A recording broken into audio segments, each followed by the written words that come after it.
Hello, everyone, and welcome to the Macmillan Children's Publishing Group Spring 2025 preview event. My name is Mary Van Aken, and I'm the Director of School and Library Marketing for Macmillan Children's. Hi, everyone. My name is Alexandra Quill, and I am the Associate Director of School and Library Marketing for Macmillan Children's. Hi, all. I'm Elise Villalobos. I'm the marketing manager here at MacKids School and Library.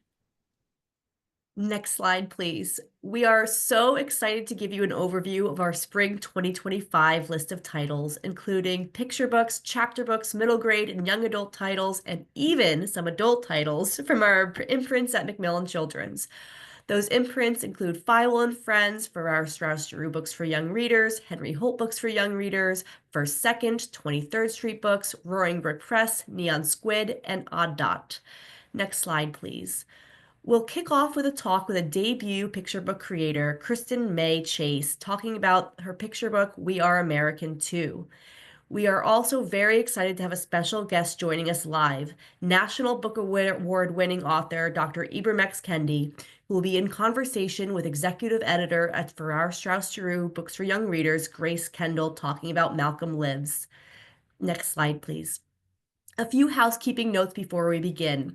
In the chat, you'll see a link for a full list of titles we're discussing today. This link was included in the reminder email you will have received from Zoom about 1 hour ago. You can also download the title list by copying the URL on this screen into your web browser. If you have any trouble, please contact Booklist at webinars@booklistonline.com. In the digital review copy column for picture books and the graphic novels, you can click through to read a full digital review copy on issue. Please do not share these links, as they are to be used for review purposes only. In the digital review column for middle grade and young adult titles, you'll also see a link to request the book on NetGalley where available, and we will fulfill those requests later this week. As we only have 60 minutes to present, this is not our full list of titles. So please subscribe to our newsletter if you're interested in learning more about all the books we publish. If you are posting about this event on Blue Sky or any other platform, please use hashtag MacKidsPreview. Okay. If you have a question or need technical assistance during today's presentation, please click Q&A and type your message into the box that appears. Booklist will do their best to respond to all tech-related questions and will pass along all other questions to their team so they can follow up with you after the webinar. Booklist offers closed captioning on all webinars. To enable or disable captions on your screen, please look for and click the live transcript icon on the toolbar. From there, you can select show or hide subtitles from the menu that appears. If you choose to enable subtitles, you can adjust the size of the captions at any time by selecting subtitle settings. Today's event will be recorded and the recording will be shared with you after the event. Finally, we expect all participants to maintain an atmosphere of respect and fairness. Anyone who violates the standard of behavior, including engaging in any form of harassment, may, at the discretion of the organizers, be immediately removed. Next slide, please. And now I am excited to kick things off with our first special guests, Trisha de Guzman, a proud Filipino immigrant and NYC native. She's an editor at Farrar Straus Giroux Books for Young Readers and the editor of We Are American Too by Kristen Mei Chase. I'll let Trisha introduce Kristen. Take it away, you two. Next slide, please. Thank you, Elise. Welcome, everyone. I'm so excited to introduce Kristen Mei Chase, the incredible author of We Are American Too. Kristen is an author and essayist known for her writing about family life, relationships, and the complex realities of modern motherhood. Oh, I'm so sorry. Her books include her debut novel, 1,000 Miles to Graceland, her debut children's picture book, We Are American Too, and her debut children's chapter book series, Gracie Way. Kristen's work balances humor with emotional depth, bringing cultural nuance to her storytelling that is inspired by her own experiences as a multiracial Asian American woman. Kristen, so pleased to see you today. Same. I'm so happy to be here, talk to you, Trisha, and of course, this wonderful group. I'm seeing all the places that everyone is that, and hoping that you're, it's actually snowing outside right now. So hopefully for some of you, it's warmer. Not quite, although it's 30 degrees in Brooklyn right now, which kind of feels like That's tropical in balmy. That's comparison to the balmy. last few weeks. Yeah. All right, well, to get started, I wanted to talk about the family history that inspired We Are American Too. I know that so much of May's journey was taken from your own and your family's experiences. What was the initial impetus for you to write about it in picture book form specifically? So the story is, I guess, not loosely based. It's pretty well based on my own Asian family's history, and that my great grandfather, Samuel Gong Moy, was the second American, Asian American born in the United States. So I guess the technical term is second Chinese person born in the US in Washington, D.C. Actually, and growing up, I thought it was the first. He was the first, and then found out he was the second. It's still cool and still amazing. And so I've had that story sort of inside me for a really long time, and was trying to think of a way to get it to reach the most people as possible, right? And so if we're telling it to adults, it's history. Even if we're telling it perhaps to older kids, again, it's a history lesson. But when we reach young readers and we can bring it to life with the gorgeous illustrations, Jie-Ting Chen did an amazing job. We are able to then reach so many more people with this wonderful story that is about empowerment for young women. It is about being a multiracial person in America, Chinese American and Asian American history, right? And also just exposing kids to, a history lesson, if you will, that they don't typically get, wherever they go to school. So well said, and I think really speaks to what draws us to children's books is how it can reach, young readers and how much impact it can have on them. And that kind of segues into my next question, which is mixed race and multicultural families are so underrepresented in literature in general, and especially I think in children's books, or at least it seems like it to me, being so mired in this world. How did it feel for you to write a story that, is able to center a mixed race kid in that way?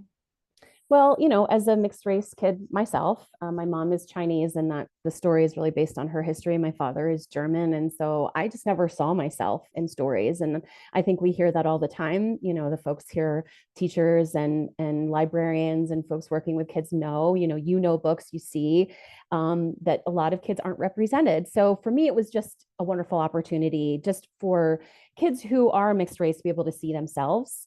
And the book itself doesn't actually focus on the mixed race experience, which I think we need, right? I think there are many wonderful books that talk about what it is like to be a mixed race person. And then I think it's just cool to have kids who are mixed race and visually represented so we can see them, and not only create an opportunity for kids who identify as that to see themselves, right, but also for kids who may not have mixed race kids at their school or at their church or their community, to then be able to meet kids from other cultures in the way that books do so wonderfully. And in my experience with my own kids who are now teenagers, right, it was all about empathy. And this is really how we cultivate empathy and caring individuals, when they're able to see just a wide representation of people, which is the world we live in today.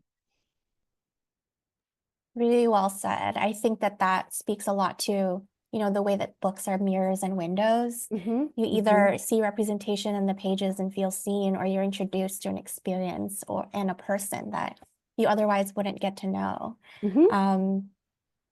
Thank you for that. And a big part of the book is how the main character speaks up against Asian American prejudice. It kind of is the rallying cry that the book is titled for.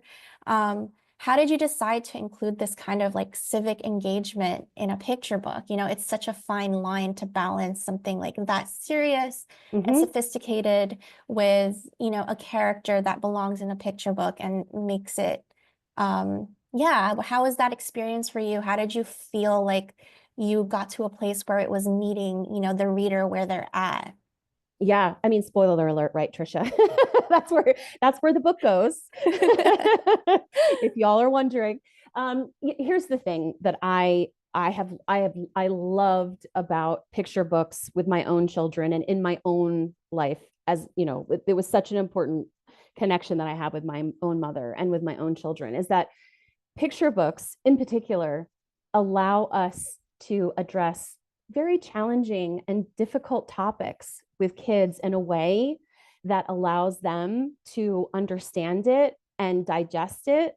Because I believe, right, as a parent and a writer, that the more that we're able to expose kids in an appropriate way, right, in a way that they can understand and see, the better they are in their lives, right? This is just a part of teaching kids to be a person, right? It's part of being a human.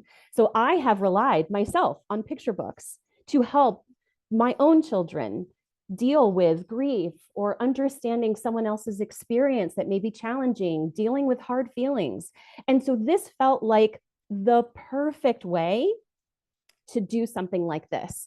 Let's talk about the power of peaceful protest, right? Let's talk about what it means to be American. And it's kind of a dual meaning, right? Because we're saying you are a Chinese person and you were born here and you are American, but also that being American is to have the ability to express our feelings in a peaceful way, right? And engage in that power of protest. So, you know, for me, I think that also having attended rallies myself in this manner, right? I was at one in Washington, D.C. I saw the feelings and the connections that were made with families. I saw young children there. I found it to be very supportive and powerful for my own self. And I brought my kids along as well. And so I guess I just tapped into that as a way to bring that to a children's book where I felt like it would be empowering as opposed to scary, right? Because like you just said, it can be a tricky line. Right. It's never too early to make them feel empowered and like their voices make a difference. That actually led me into sort of a follow-up about that. I know that your children are no longer picture book age, but were you brainstorming or bouncing off ideas with them about like what they would have found helpful at this age or what they see around them when you were conceptualizing this book? You know, so my oldest daughter is an artist. So I think she in particular, I was sharing a lot of, you know, like, hey, look at this, or what do you think about this? And bouncing, you know, those concepts off of her. But I think for the most part, it was actually not necessarily my own kids, but kind of going the other direction. So talking to my family members, so my cousins, my mom's family, and engaging with them about the stories. My cousin Carol did an extensive genealogy, it gave me the opportunity to be able to pull from that for this book, because there actually is a real family tree, which I think is so exciting at the end of this book to kind of tie it all together. And so I kind of went that direction. So instead of my own children, I went kind of the other way and tapped into my elders, as you might call them, seasoned. I think they prefer, right? Fun fact, my grandparents are so young. They were in their 40s when I was born. Oh my gosh. So they actually refused to be called grandparents. And to this day, I have never called them grandma or grandpa. So I feel that. That's awesome. I think we're coming up on a minute or two, but you know, you go into this a little bit more already in the questions that we've had, but I guess for top line, like what do you most want readers to take away from this book? For me, this is an opportunity to cultivate empathy, right? So cultivate empathy for our fellow citizens, for our peers, for our colleagues, for our friends, for people in our community who maybe we don't necessarily engage with or don't have the opportunity to engage with just because of where we live, right? Books like this are like opening a world. It's like traveling. We know that, right? It's like you can't take a plane ride. Maybe you can't even take a car ride, but you can dive into a book and you can be in Chinatown in Washington, D.C., which is where this is based, right? And also so significant because it's, you know, our country's capital. It's, you know, it's so tied to being an American. And so, yeah, it's about cultivating empathy. And, you know, I hope that folks learn a little bit about our Asian American history, and what it means to be Asian American too, because I think for many folks, our interactions with Chinese Americans may be like our dry cleaner or our local favorite restaurant, and we don't necessarily know the rich history behind all those folks that our kids may interact with on a daily basis. Yeah, and in such a like culturally and historically significant place as Washington, D.C. It's not, you know, so explicitly stated or like on the nose in the book, but like every page, I think, breathes Washington, D.C., from the beautiful illustrations to just like the experience of the main character. It's such a big part of the book. I would agree with that. I definitely felt like I was traveling in this book. Thank you, Kristen and Trisha, so much for being here with us. We really appreciate you sharing more about We Are American Too. And now we're going to get back to our buzz. So thank you for joining us. We'll start off with picture books. Next slide, please. I am thrilled to kick off our picture books with Otter and Otter's Story. Adapted from Katherine Applegate's #1 New York Times bestselling middle grade novel Otter, this picture book follows Otter's rescue and subsequent new role as a mentor to other rescued otter pups. Now, Otter's story is brought to life for younger readers and anyone who can't resist Charles Santoso's adorable artwork. Next slide, please. This picture book follows the story of Otter's separation from her mother, her rescue by humans, and her mentoring other rescued otter pups, all of which is based on true otter rescues that are detailed in the back matter. This is a classic tale of kindness, caring, community, and conservation. Next slide, please. And if you thought the jacket of the novel was adorable, wait until you see the gorgeous art throughout this picture book. Charles Santoso's art is just exquisite, and Catherine's lyrical text is a standout. We can't wait to see Otter's story swim into the hearts of a younger audience. Next slide, please. Brilliant, informative, and compellingly written, The Secret Life of a Sea Turtle is a dazzling nonfiction tale that explores one sea turtle's extraordinary life from hatchling to adulthood with a documentary-like narrative voice that will keep young readers on the edge of their seats. Next slide, please. Alone in a big world, a turtle hatches from an egg buried in the sand. Now her journey really begins. To reach the ocean, she must avoid predators, and many of her siblings will not make it. But our sea turtle does, and when she finally dives deep beneath the sea, she'll travel for thousands of miles on a beautiful and heart-pounding adventure.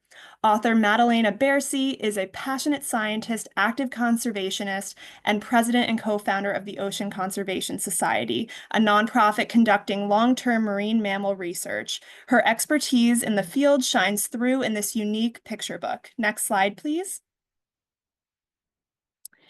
Illustrator Alex Boersma's gorgeous art is informed by her background as a scientific illustrator and researcher at the Smithsonian National Museum of Natural History. Her sensational and accurate portrayal of nature truly breathes life onto every page. Packed with educational back matter that expands on the concepts learned in the main text, including sea turtle species, beach conservation, and how to become a turtle researcher, The Secret Life of a Sea Turtle is perfect for fans of critically acclaimed nonfiction picture books that demonstrate the power and beauty of nature, including Jumper and Giant Squid. Next slide, please. Next up is A Season for Fishin', a vibrant debut picture book full of fishing, summertime traditions, and intergenerational family memories that last a lifetime. Next slide, please.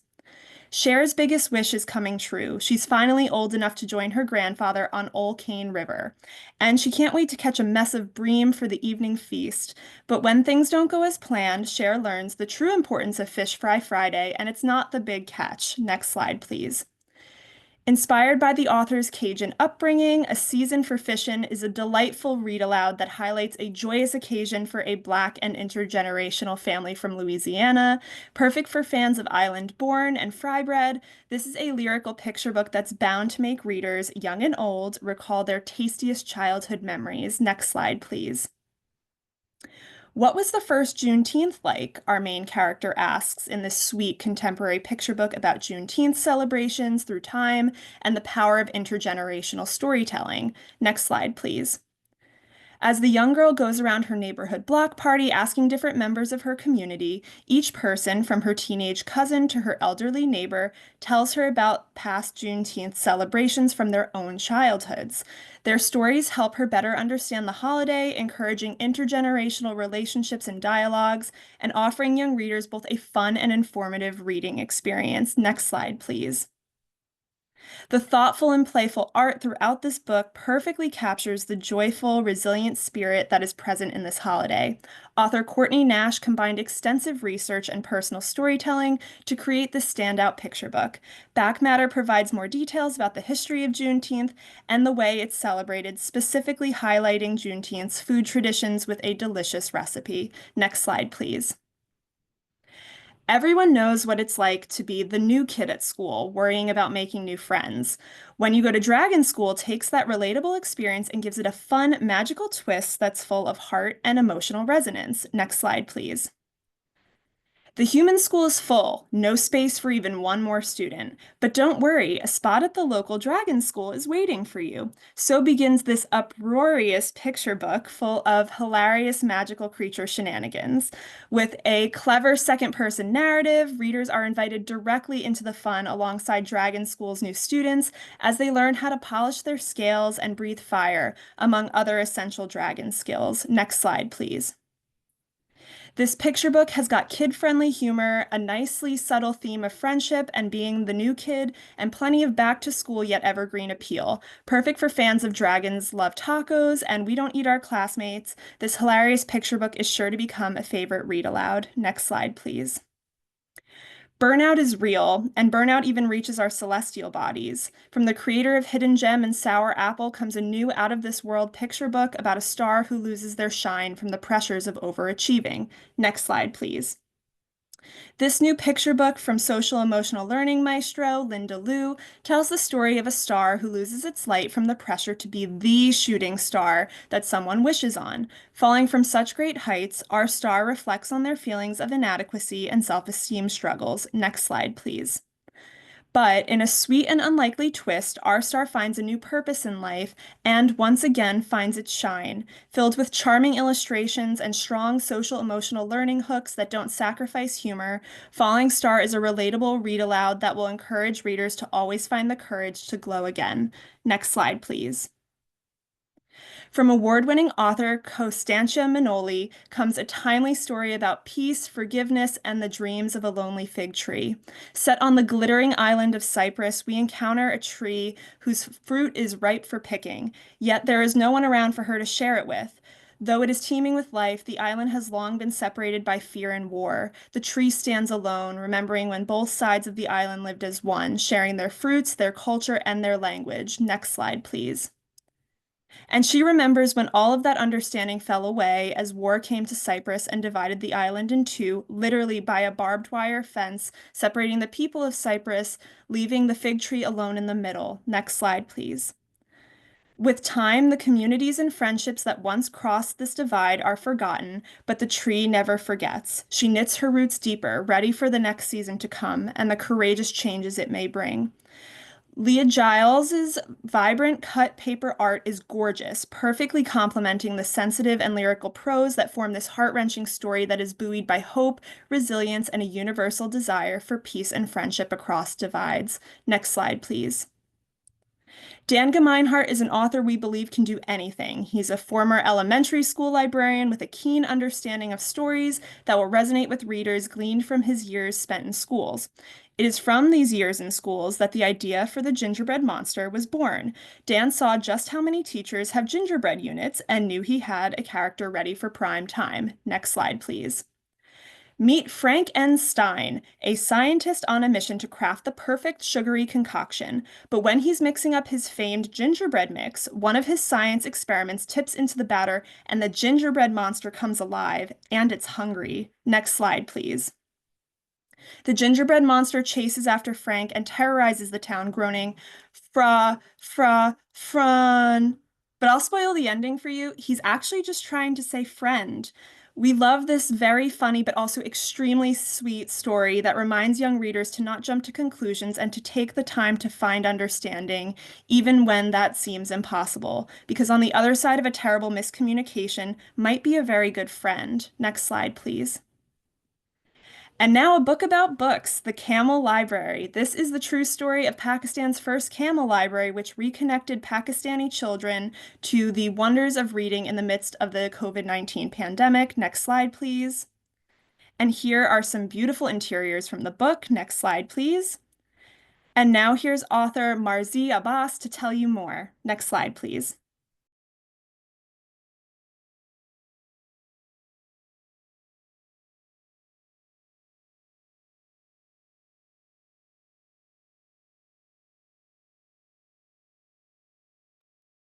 I'm not hearing any audio.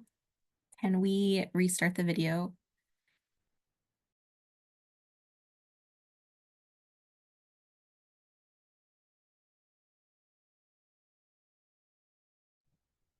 Oh, I'm so sorry, everyone. This doesn't seem to be working. Let's try one more thing.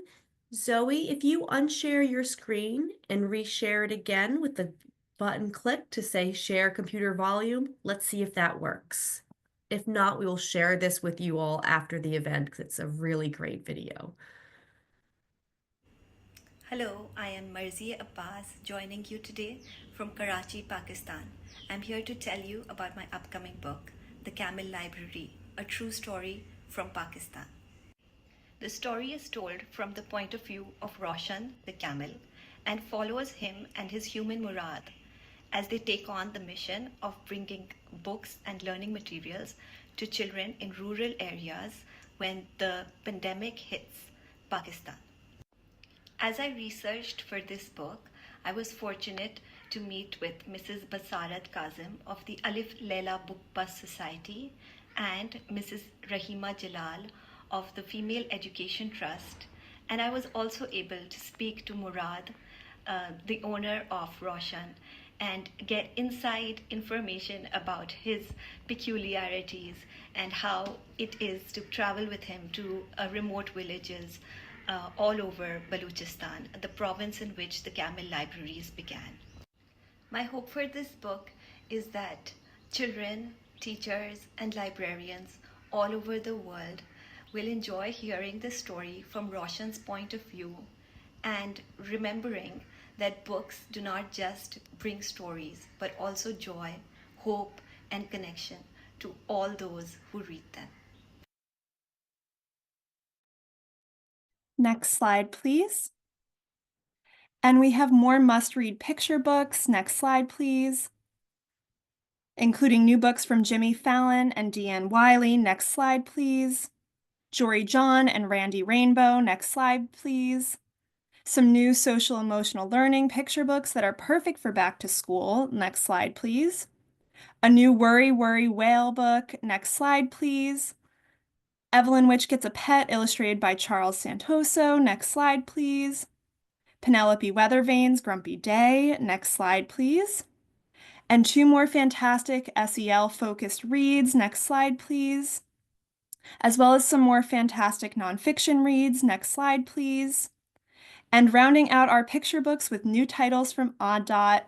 And now we're on to middle grade. Next slide, please. Thank you, Alex, for that preview of our picture books. And I'm seeing a question in the chat. The Randy Rainbow? Yes, the Randy Rainbow. Please check out our title list for more information.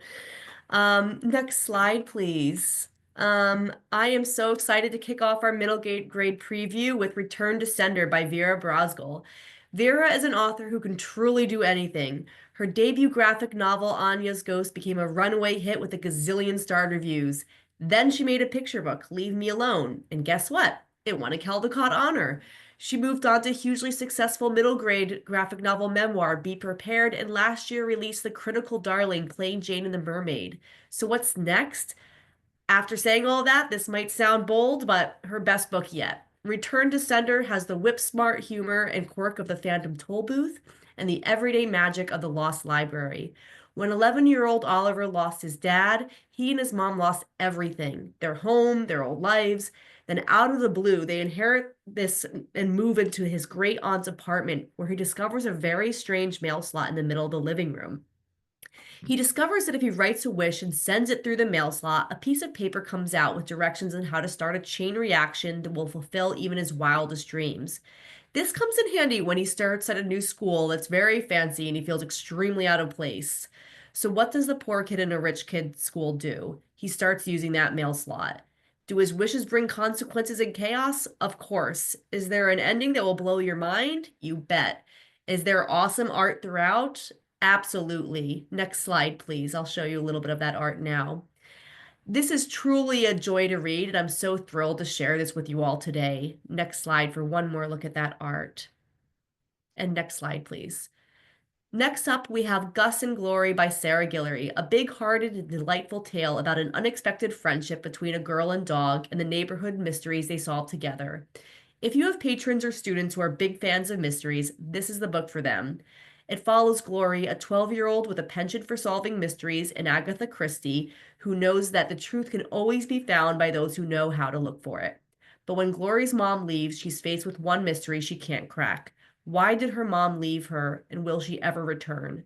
Sarah Guillory combines a highly readable detective story with a heartfelt story about found family and a really irresistible bloodhound you see on the cover here, who's her sidekick, Gus. Coming in at just 240 pages, this is a great pick for shorter middle grade reads. Next slide. Next up, we have Deeply Dave. The word immersive is thrown around a lot in book pitches, but this book really earns that adjective. In Deeply Dave, readers flip the pages up and down to read downward to follow the main character Dave on his adventure. Let me show you what I mean. Next slide. You can see here the totally innovative and yes, extremely immersive reading experience that results from this novel flip. The book follows Dave, who is on a mission to find his mom who has gone missing. She's lost somewhere at the bottom of the ocean, stranded in the wreckage of her sunken spaceship. Only Dave can save her from the alien monsters and bizarre sea creatures that lurk in the depths. So Dave is going deeper and deeper and deeper. Next slide. The author has struck a really amazing balance here between crafting a touching story with heart and emotional depth alongside the spooky and weirdly delightful speculative elements. This is perfect for fans of Adventure Time, and it's packed with enough jokes per scene to delight young readers from start to finish. Next slide. Middle grade readers will be well acquainted with Chris Barron. His next book, Spark, is a middle grade novel in verse about how a community recovers from a devastating wildfire and about the two friends who find their way back to each other and their homes. Finn and his friend Rabbit live in a rural area affected by wildflowers, which have displaced so many families, interrupted school, and harmed their beloved forest. They hope to revive the forest, particularly by focusing on its surviving forest heart, but must first locate it and persuade adults to help, all while worrying about the possibility of another fire. Within this story, Chris is really blending a genuine passion that these two young people have for preservation with a sensitive look at climate change's impact on families, kids, and the environment. His use of free verse enhances the mood and broadens its appeal across different literacy levels, inviting readers of all ages to this timely story that inspires young people who might be feeling powerless to strive to understand the natural world around them. Next slide, please.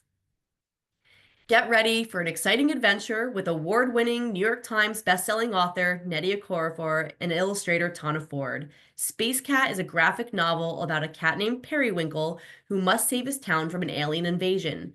By day, Periwinkle enjoys the comforts and affection from his humans, while by night, as his alter ego Space Cat, he pilots a spaceship as a curious alien explorer. Next slide. When his adoring family upends his life by moving from the U.S. to Caleria, Nigeria, Periwinkle's adventure intensifies as strange blue plants begin to appear and the locals start behaving oddly. Next slide. The book is inspired by Nnedi's own family pet, who you can see here was clearly destined for stardom. The tone is equal parts irreverent, epic, and heartwarming. There is certainly an intergalactic sci-fi element here, but also a story of making a home in a space where you don't feel welcome. Perfect for children, but also a delightful read for adults, this imaginative and visually stunning tale showcases Okorafor's talent in science fiction and fantasy, promising pure reading pleasure for fans of Amulet and Zeta the Space Girl. Next slide. Alyssa Coleman's gripping middle-grade historical fiction debut, Where Only Storms Grow, is set during one of America's most dangerous storms, the 1930s Dust Bowl. The dual narrative stars 12-year-old twins Joanna and Hal in Oklahoma. Joanna is coping with near constant pain from scoliosis and feels useless around the family farm until she meets a Red Cross nurse who shows her how strong she is. Hal is longing to escape life as a farmer when he discovers poems of Emily Dickinson and learns his own talent for writing poetry. Alyssa infused personal experience and extensive research into this book to deliver a hopeful story that highlights disability representation. The novel also explores themes of climate change and ecological dangers through its historical setting of droughts and dust storms, which will resonate with contemporary issues. Next slide, please. It's always a good day when you can talk about a new Shannon Hale graphic novel series, and this one is illustrated by a very talented debut artist, Marcela Cespedes.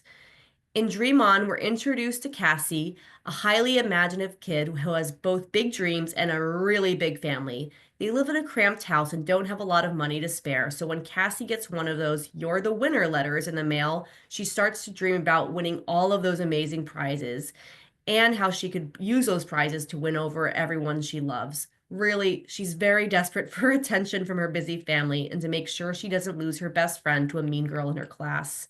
But sometimes dreams don't come true. Shannon's real-life, relatable storytelling has gained her millions of fans, and we know that this new series will do the same. Next slide, please. I'm honored to end our middle grade presentation. Oh, my apologies. Next slide. Here's a couple of spreads of art. And next slide. Thank you. I'm honored to end our middle grade presentation today with the final book by a true children's literature great, Uri Shulevitz. Uri won his first Caldecott Medal in 1969 and has been awarded 3 Caldecott honors since. Never one to rest on laurels, Uri created a truly remarkable The Sky Was My Blanket, a fitting capstone to a 70-year career of making inventive, emotionally resonant books for young people. In expressionistic illustrations and first-person narrative, just like the style used in Chance, Uri relates a story that impacted him as a young person, that of his uncle Yahail Shulevitz, born in war-ravaged Warsaw in 1915, who Uri first met when he was 11 in Paris in 1946, after both of them had amazingly somehow survived the Nazi conflagration that engulfed the rest of their family.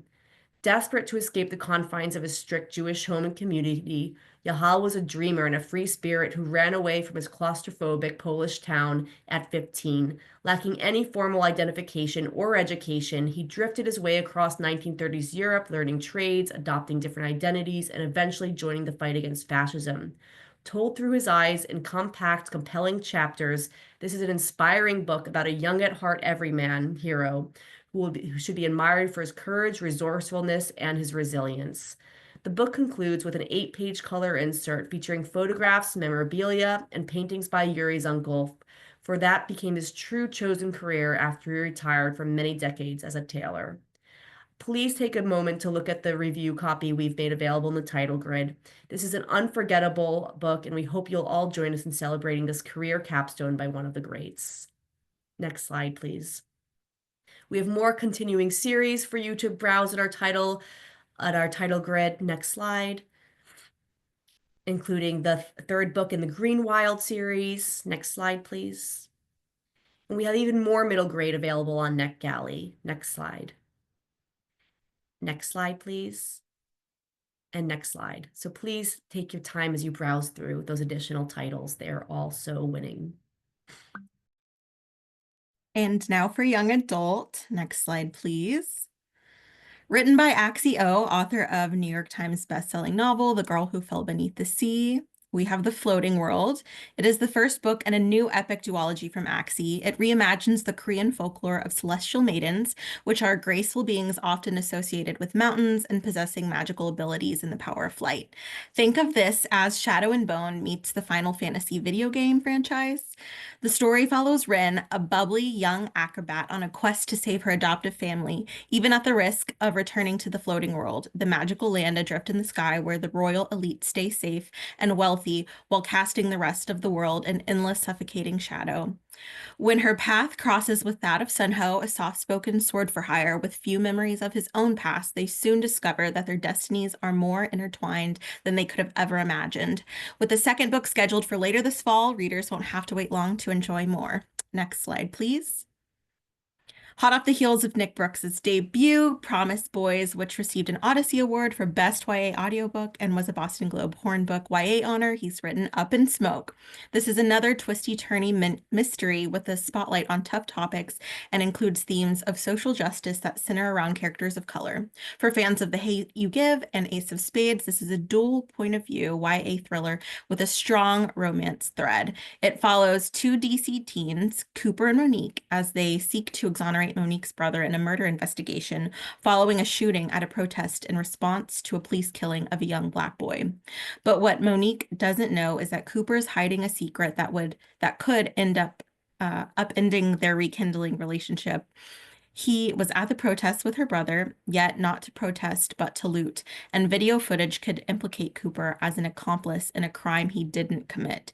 What follows is a whirlwind investigation steeped in deception and betrayal, laden with red herrings, undercover cops, and high-stakes danger. Nick Brooks's previous career and education and current job as an award-winning filmmaker make his storytelling compelling and unputdownable. Next slide, please. Next up is When Devils Sing. This is by debut author Zan Carr. It's a YA horror / Southern Gothic mystery with adult crossover appeal. Alternating between an impressive 4 points of view, When Devils Sing combines the peeling back of the layers creepiness of Midsommar with an incisive edge-of-your-seat suspense that will appeal to fans of Sadie. When teenager Dawson Sumter goes missing, all he leaves behind is a smattering of blood on the wall of the crumbling motel room owned by Neera Singh's family. Disappearances like this aren't uncommon in the rural Georgia town of Carrion, especially every 13 years when a periodical cicada brood ominously returns from underground. Neera, along with 3 other teens, Isaiah, son of a prominent Black judge and clandestine true crime podcaster, Reed, son of the richest man in the region, and Sam, daughter of Reed's father's henchman, investigate Dawson's disappearance. And what they discover festering at the core of their small town is far more sinister and ancient than they could have ever imagined. The novel features pieces of Southern superstition and lore that will leave your skin crawling, alongside rich layers of contemporary mystery that will have readers guessing. Perfect for fans of She Is a Haunting. Next slide. Next is Heir of Storms by debut Scottish author Lauren Hamilton Murray. This is the first in an epic trilogy, and we know rabid romantasy readers are going to eat this up. The story is about a girl who woke a storm that shook the world. It's set in an empire that's divided into 4 elemental kingdoms where crowns aren't inherited, but won in a deadly competition called the Choosing Right. The heroine, Blaze, is a rain singer and the last of her kind. Her birth summoned a devastating storm that drowned thousands of people, so she's been locked away from society for 17 years until she's selected to compete in the Choosing Right, much to the kingdom's dismay. There's magic, mystery, political intrigue, self-discovery, deception, and a love triangle. The protagonist is intelligent and shy, but she's also brave when she needs to be, and fiercely protective of her brothers and those she loves. Fast-paced, voicey, and swoon-worthy, we see this as an addictive new romantasy offering, perfect for fans of Trisha Levenseller and Sarah J. Maas. Next slide. Next up, we have a special video from author Askel Aden, who goes by he, they. Askel is a Danish cartoonist from Copenhagen. They have worked as a background and layout artist for both TV and feature films and have a webtoon called It's Warmer Over Here. This is their American debut, but we'll hear from Askel next. Next slide, please. Next slide. Next. Hi, my name is Askel Aden. I'm the creator of the young adult graphic novel Love MISHA. The story follows MISHA, a non-binary teenager who goes on a road trip with their mom. One wrong turn down a forest road leads them to the spirit world, which might have been fun if they'd had a good relationship with one another. MISHA came out as non-binary about a year ago, and their mom has a really hard time adjusting and letting go of the little girl that she thought she had. Now, to get out of the spirit world, they have to try and find each other. There are a lot of great things to find in this story. A house imbued with dark magic, twists and turns, and all sorts of strange creatures. The book is based on my own experience with gender and coming out. And I wanted to focus on the time after coming out, the adjustment period where you've told people what you want, but they haven't figured out how to implement it into their lives yet. And I just really hope that this book can find the people who need it. Next slide, please. Written and illustrated by Kennedy Terrell, Evilish is a graphic novel full of fantasy tropes, both classic and some flipped on their heads. Next slide. Hawthorne Vandercast has grand plans. Join the infamous Brigade of Shade, move into a glamorous castle, and leave their mundane life as a potion barista behind. But when they finally get the chance to join the brigade, Hawthorne finds themselves overshadowed by Maple, a bubbly, bright, flowery girl who could not look further from evil. After an accident ends in death and suddenly Hawthorne is leading the brigade, they begin to realize that maybe villainy isn't actually all it's cracked up to be. Next slide. Featuring beautiful, bright commercial art from Walt Disney animation artist Kendi and a main character that will speak to the disillusioned teen in all of us, Evilish is a love letter to boring hometowns and discovering that what you thought you wanted might not be what you actually need. Next slide. After the Confederate South lost the Civil War, they decided to wage another battle on history and education. They began to rewrite history in a calculated plan to inject those revisionist histories, also known as lies, into the lives of every U.S. citizen, and they started at the source, the public education system. Author Ann Bossum traces 20 different lies from the end of the Civil War through now and beyond in White Lies. This impeccably researched book asks readers to think hard about where the information they're taught comes from, to ask for sources and documented evidence to back up claims. The book also offers clear examples of lies peeking through in national conversations we're having today, conversations about book banning, critical race theory, and the rise of white supremacy, especially within public institutions like schools and libraries. Ann's previous nonfiction books have explored many topics ranging from the Stonewall riots to John Lewis and the Civil Rights Movement. Next slide, please.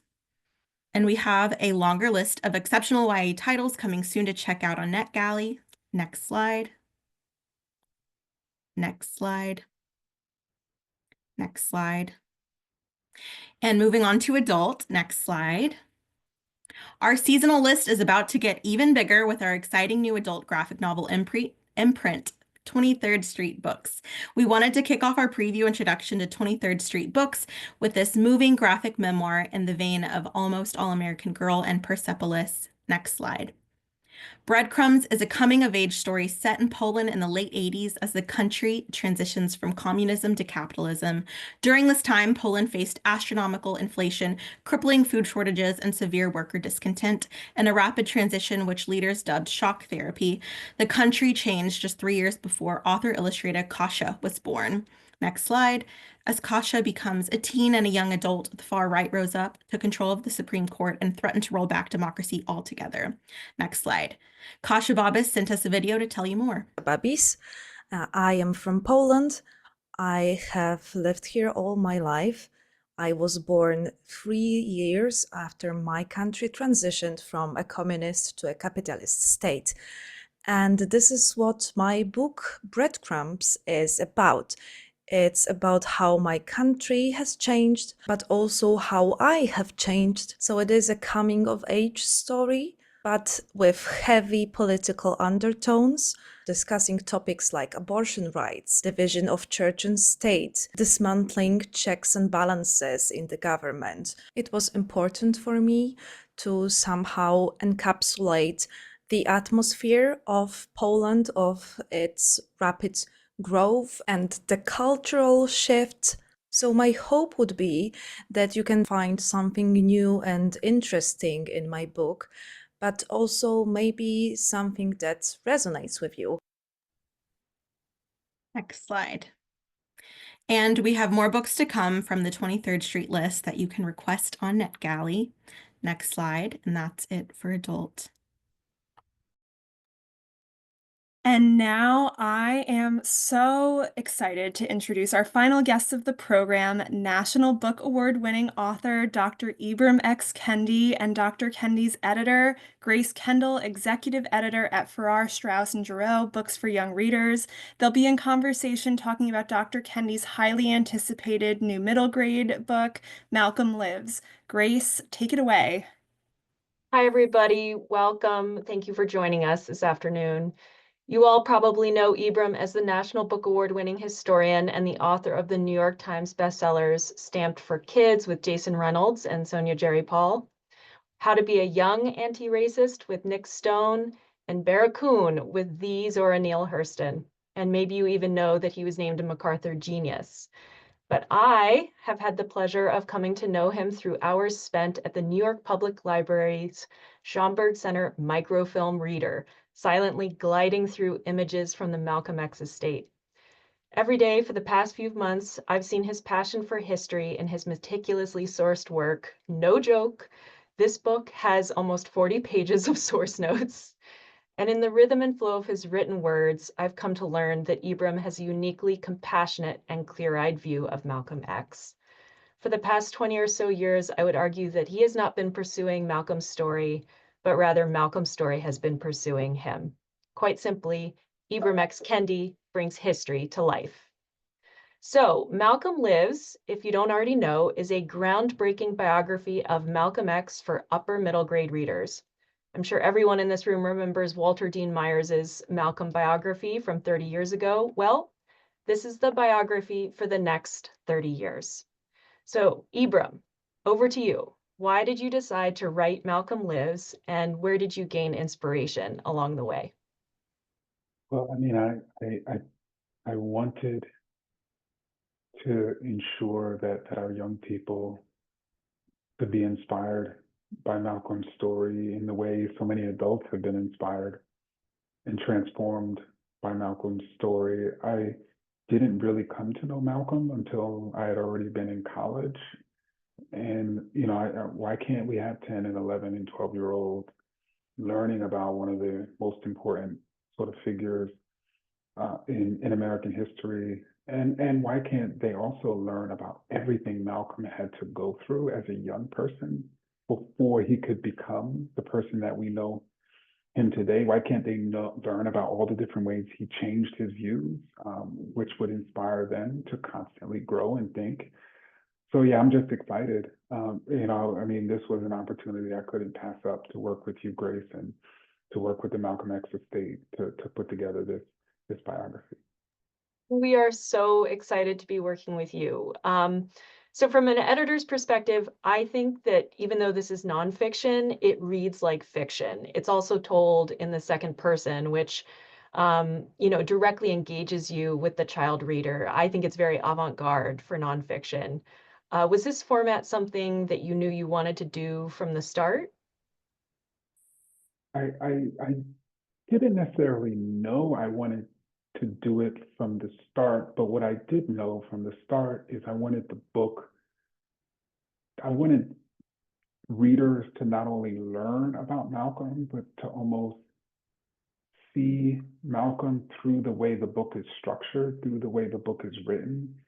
And so Malcolm, oftentimes when he would give speeches, he would talk in the second person to, you know, the people he was speaking to, and also I thought it was important to set sort of anchor the book in themes that can keep young readers, you know, anchored into the story. There's so many different ways in which we're being distracted as young and older people, and so I thought that it was critically important to make sure that the book was written in the most accessible and appealing way, you know, for readers. Absolutely. So shifting gears a little bit, you're known for your work on anti-racist research, most notably your mega best-selling book, How to Be an Anti-Racist for Adults. How did you bring an anti-racist lens to this biography and Malcolm's life? So in many ways, my book, How to Be an Anti-Racist, was modeled after the autobiography of Malcolm X.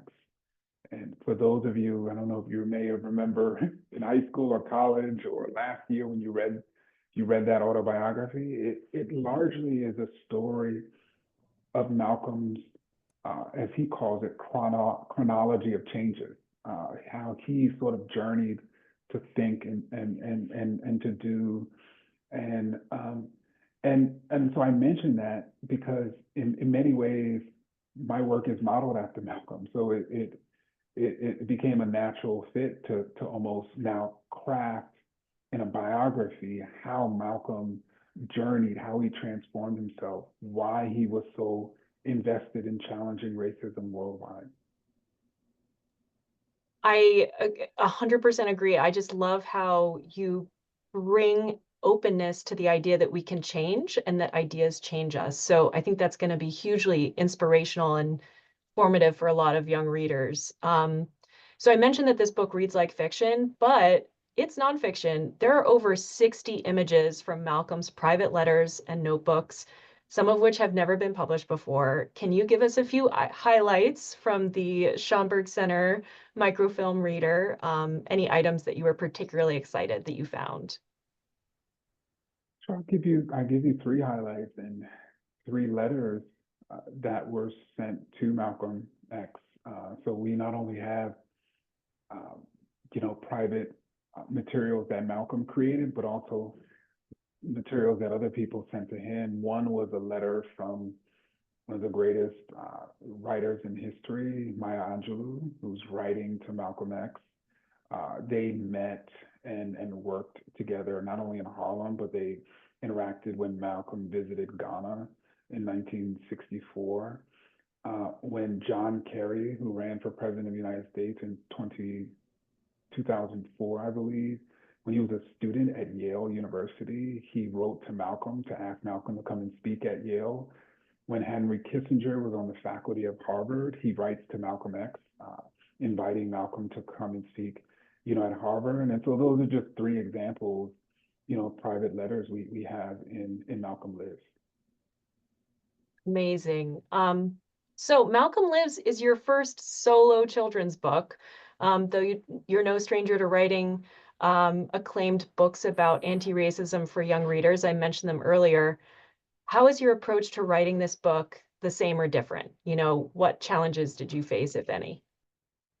I feel like I had the best residency through working with Jason Reynolds, through working with Nick Stone, through working with Sonia Cherry Paul, through working with other sort of people who had written for young people. And after my residency was finished, it was now my opportunity to get out and and to craft this book. I learned certainly so much from those writers. And the biggest thing that I learned from them is to really treat the young reader with respect. And the more you put into the crafting of the story, writing for young people is not easy, as some people would imagine. Writing well for young people is incredibly hard. And so I approached it with the level of respect that I think it deserved. Bravo. And lastly, last question before we all depart. Malcolm Lives doesn't shy away from the tough realities that were integral to Malcolm's life, including racism, prejudice, class.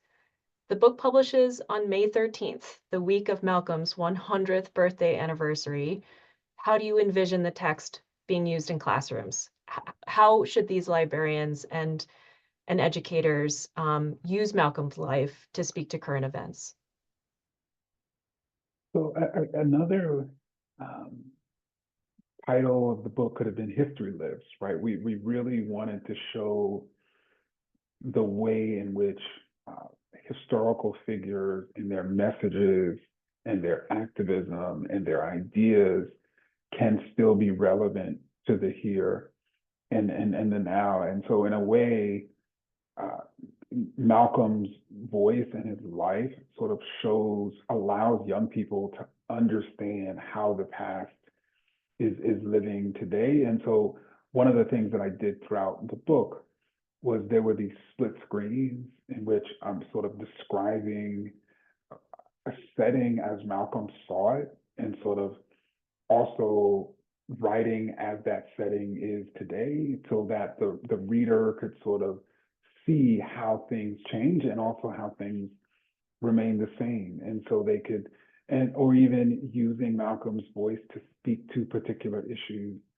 in the here and the now, because indeed his legacy is living with us and his messages are still, having an impact. And so I just think, certainly history has so much bearing on the moment. And I think it's important for us to to show that to young people, and we try to show that to young people in Malcolm Lives.